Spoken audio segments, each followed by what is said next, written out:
Hey guys, it's Kevin. Today I'm going to show you how to set up and run the Inksonic powder shaker and baker oven. Here's my garage. I finally gave out the idea that I can park my car in the garage. The oven is packed in a nice wooden box.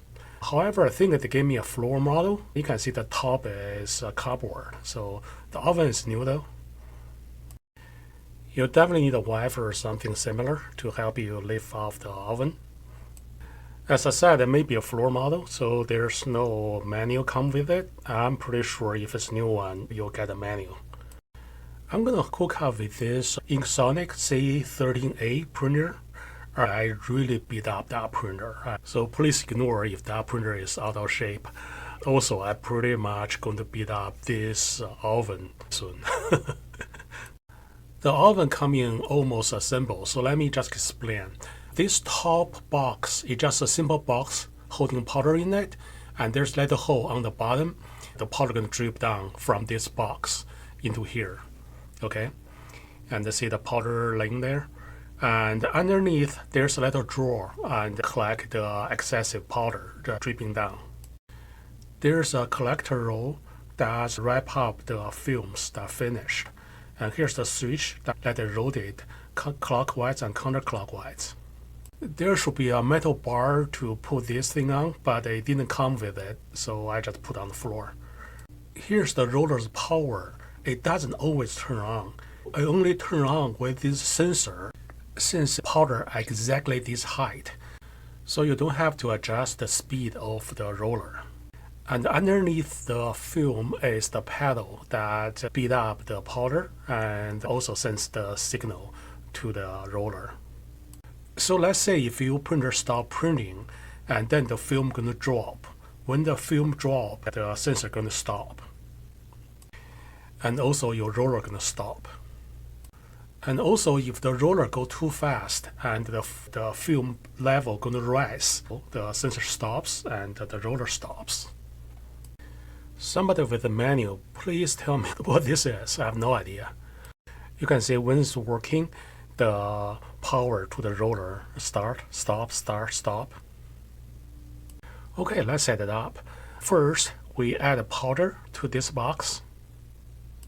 And then we feed the film in the back slot underneath the powder box. And we can push forward button and get enough film. And then the film should be over the pedal, that's a beating pedal. You can see it's missing a screw here. I'm going to find the screw. And then we go over the baker. In reality, you're probably going to feed backwards. Just save end of the row with a piece of unbaked film. Still with one end taped to the roll, and then you feed backwards. You feed from here to the printer, and then you use a tape it on the new film going to come out, so you don't have to waste this much film every time. However, for this demonstration, I'm just going to do this the forward way. The roller actually doesn't have to put a certain place and doesn't have to be parallel, and you only need one end, just like stick it to the end with the motor. The other end, I don't need anything at all. I just left there. Now I'm going to set up press the set, and we're going to set it to 160. And press set again. It's going to save it. You can start at 160 and slowly adjust up and down.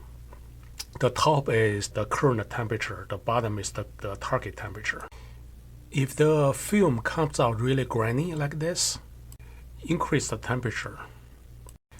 It should come out almost smooth and have little humps on it, but you should not see it graining. And this button turns the oven on and off. This dial controls the beating pedal.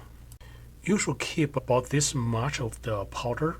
If powder is too much and you're going to increase the beating, if you use the powder up really quickly and you're going to decrease the level. I suggest to start with the lowest beating. And this button controls the sweeper inside that powder box. I always keep it really low and just barely starting.